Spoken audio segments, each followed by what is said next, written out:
Hello दोस्तों, आज की कहानी है यही संस्कार दिए हैं तेरे माँ बाप ने।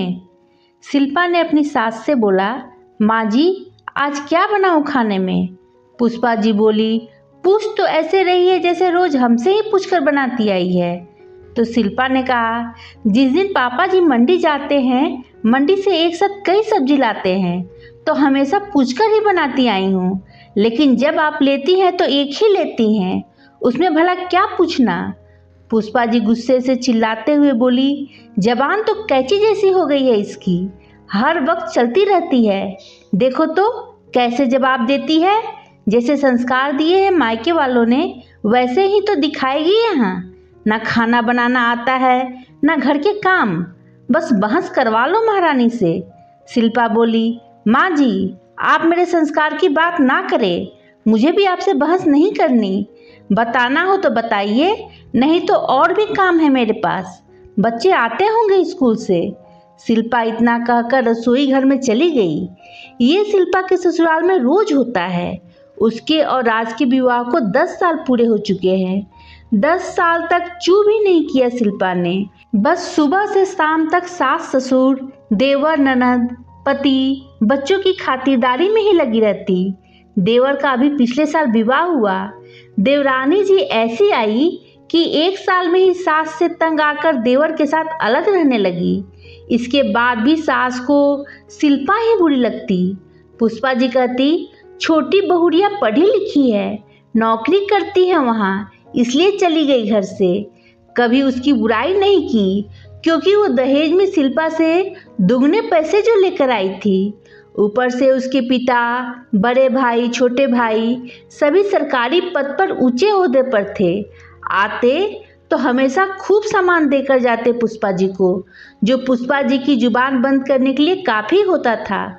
और कहकर जाते, पुष्पा जी हमारी बेटी नाजुक है, इससे घर का काम नहीं होता, कहिए तो हम लगवा दे नौकरानी। खूब जवाब देती थी छोटे की बहू, पर मजाल है उसको एक सुनाई हो आज तक पुष्पा जी ने, क्योंकि सामान और पैसे के लिए सब कुछ सुनने और सहने को तैयार थी पुष्पा जी।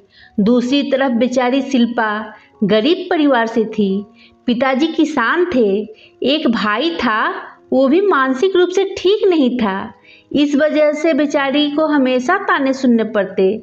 जब विवाह करके आई तो उसके पति राज ने साफ कह दिया, मेरे छोटे भाई बहन अब तुम्हारे बच्चे जैसे हैं, इनके विवाह तक सारी जिम्मेदारी हमें ही निभानी है। शिल्पा भी राज की बातों पर खरी उतरी। अपने बच्चे से भी ज़्यादा प्यार दिया उसने देवर और ननद को। बच्चे भी उसके विवाह के 8 साल बाद हुए, क्योंकि राज को लगता था कहीं मेरे भाई बहन की तरफ शिल्पा का ध्यान कम ना हो जाए। वैसे तो राज शिल्पा को बहुत प्यार करता था। उसी के सहारे वो पुष्पा जी की करेली से भी कड़वी बातों को शहद की तरह घोलकर पीती रही। 1 साल पहले ननद नेहा भी घर से विदा हो गई, पर अब शिल्पा जवाब देने लगी थी। अब वो भी अपने शरीर मस्तिष्क को आराम देना चाहती थी। हर वक्त कितना सहे। शिल्पा ने एक बात समझ ली थी, आप जितना जुल्म सहोगे लोग उतना ही आप पर जुल्म करेंगे। जिस दिन आपने आवाज़ उठाई उस दिन से कुछ कम हो जाएंगे। शिल्पा खाना बना रही थी और अपनी सोचों में गुम थी। तभी अचानक दरवाजे की घंटी बजती है। पुष्पा जी जोर से चिल्लाई, एरी सुनाई नहीं पड़ रहा क्या? कब से घंटी बज रही है? बहरी हो गई है? दिखता नहीं मैं पूजा कर रही हूँ। पुष्पा जी इतना कहकर अपने जाप करने लगी। शिल्पा दौड़ती हुई आई और दरवाज़ा खोलते ही बोल पड़ी, अरे नेहा आप इस समय? सब ठीक तो है ना? नेहा रोते हुए चीखकर बोली, अरे भाभी अंदर भी आने दोगी या सब बाहर ही पूछ लोगी? अपनी बिटिया की आवाज़ सुनकर पुष्पा जी पूजा बीच में ही छोड़कर आ गई और फिर बोली, नेहा सब ठीक तो है? रात के इस वक्त तू अकेली आई है या दामाद जी भी साथ हैं? नेहा कहने लगी, माँ अनर्थ हो गया। आपकी बेटी को उसकी सास और पति ने मिलकर धक्का मारकर घर से भगा दिया और कहा, जा अपने मायके, हमें अपनी मनहूस शक्ल मत दिखाना आज के बाद। पुष्पा जी गुस्से में बोली, इतनी हिम्मत उन 2 कौड़ी के लोगों की, मुझे तो पहले ही पता था वो ऐसे ही है।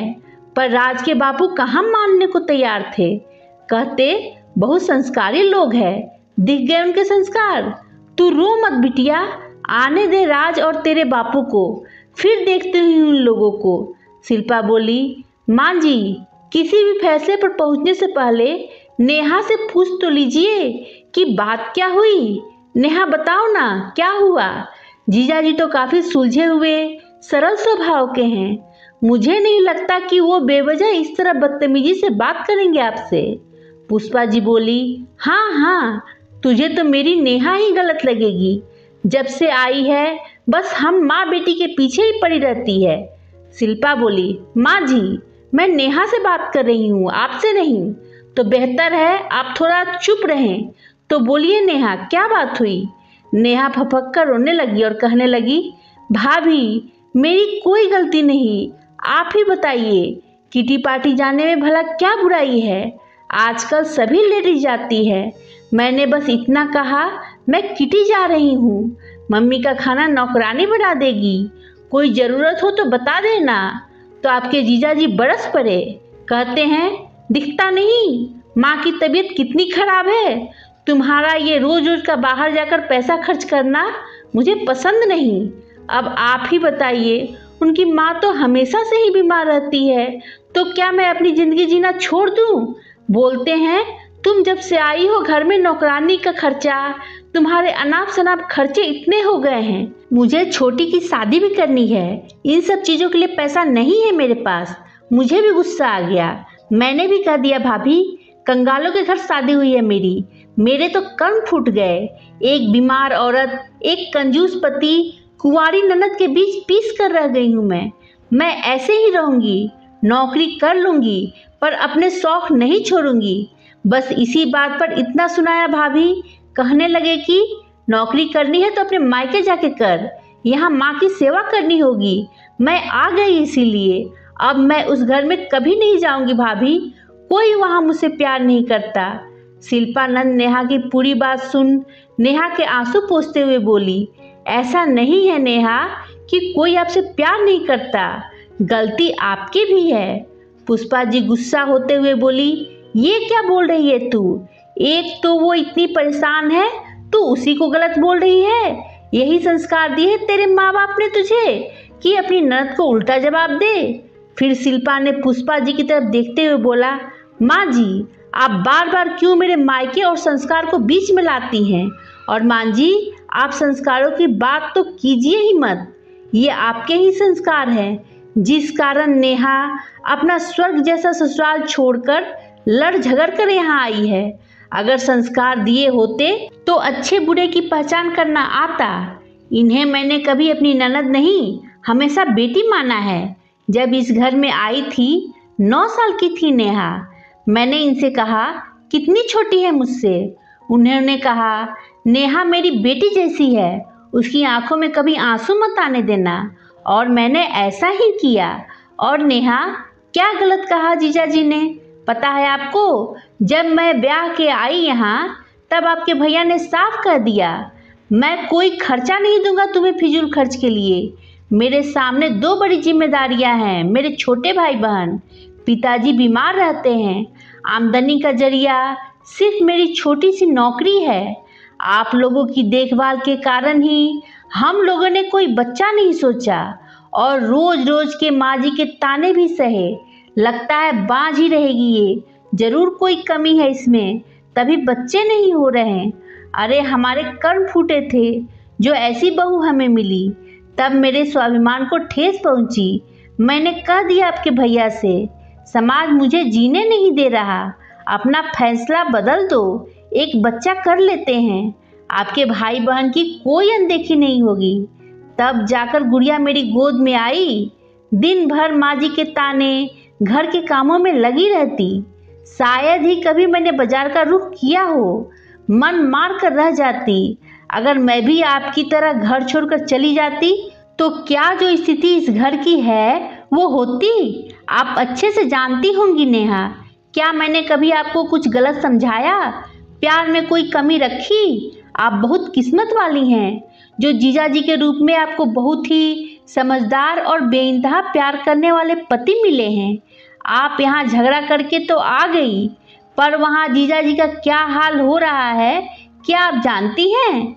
आपके घर से निकलते ही दौड़ते हुए आपके पीछे आए, पर तब तक आप गाड़ी से निकल चुकी थी। बता रहे थे शिल्पा भाभी, नेहा शायद आपके पास आ रही है, बहुत गुस्से में है, उससे कुछ मत पूछिएगा, वैसे ही बहुत परेशान है, गलती मेरी ही है, अपनी प्यारी सी पत्नी की छोटी छोटी ख्वाहिशें भी पूरी नहीं कर पाता, बहुत असफल इंसान हूँ मैं। बस माँ को खाना खिलाकर दवाई देकर आता हूँ नेहा को लेने। नेहा चौंकते हुए बोली, क्या भाभी, क्या आप सच कह रही हैं? उन्होंने आपको पहले ही बता दिया था, मेरी कोई बुराई कोई गलती नहीं बताई, फिर आपने बताने में इतनी देर क्यों की? शिल्पा नेहा के सिर पर हाथ रखते हुए बोली, नेहा, मैं बस आपको समझाना चाहती थी कि रिश्ते खत्म करना बहुत आसान है, पर उन्हें संजो कर रखना बहुत मुश्किल। तो क्या फैसला किया है आपने? कमरे में सामान रखवा दूं आपका? आराम से यहीं रहिए, किटी पार्टी कीजिए। नेहा ने सिर झुकाकर कहा, क्यों शर्मिंदा कर रही हैं भाभी, मुझे अपनी गलती का एहसास हो गया है। मैं भी कितनी नासमझ हूँ, अपने पति को ही नहीं समझ पाई। आप नहीं होती तो शायद आज मैं अपने घमंड के आगे अपना सबसे अनमोल रिश्ता खो देती। थैंक यू सो मच भाभी, आप दुनिया की बेस्ट भाभी हो। शिल्पा मुस्कुराते हुए बोली, अरे बस बस दीदी, आपकी इसी मासूमियत भरी बातों से तो जीजा जी आपकी हर गलती नज़रअंदाज कर देते हैं। नेहा ने कहा, अब कोई गलती नहीं करूंगी, आपकी तरह अपनी सारी जिम्मेदारियों को बखूबी निभाऊंगी। शिल्पा बोली, ये हुई ना बात, वो देखिए आपको कैसे निहार रहे हैं जीजा जी गेट पर खड़े होकर। नेहा झेप गई। तब तक राज और उसके पिताजी भी आ गए। पिताजी ने कहा, अरे पुष्पा, ये क्या हो रहा है? दामाद जी आए और तुरंत चल दिए। पुष्पा जी ने कहा कि कुछ नहीं, बस आज कुछ रिश्ते पक्के हो चुके हैं, किसी के संस्कारों ने आज एक घर बर्बाद होने से बचा लिया। पुष्पा जी आज शिल्पा को पूर्ण रूप से अपना चुकी थी। दोनों सास बहू एक दूसरे से लिपटकर सालों के अपने रिश्ते को प्रेम रूपी माला में पिरो चुकी थी।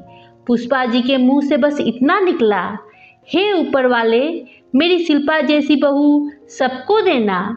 शिल्पा भी अपनी सास को निहारती रह गई। जिस प्यार के लिए वो बरसों से तरसती आई थी, आज वो उसकी झोली में था। शिल्पा ने नामुमकिन को मुमकिन कर दिया। आज शिल्पा बहुत खुश थी। दोस्तों, इस कहानी के बारे में अपने विचार कमेंट कर बताएं। कहानी पसंद आई हो तो लाइक शेयर करें। मेरे चैनल को सब्सक्राइब ना किया हो तो प्लीज़ सब्सक्राइब करें। धन्यवाद दोस्तों।